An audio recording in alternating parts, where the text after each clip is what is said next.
This video presents a dynamics-based algorithm for reliable assembly mode tracking of parallel robots. Experiments have been carried out on DexTAR, a 5-bar planar parallel robot. It can extend its operational workspace by changing its assembly mode thanks to dedicated motion generation.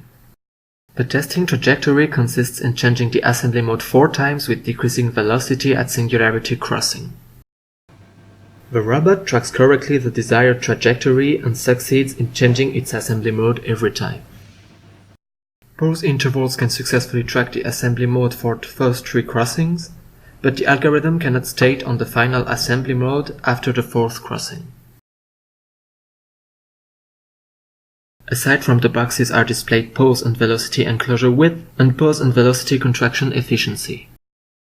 In the first 3 cases, intervals shrink back after the singularity is crossed, but contraction efficiency is never regained after the 4th crossings and enclosures diverge.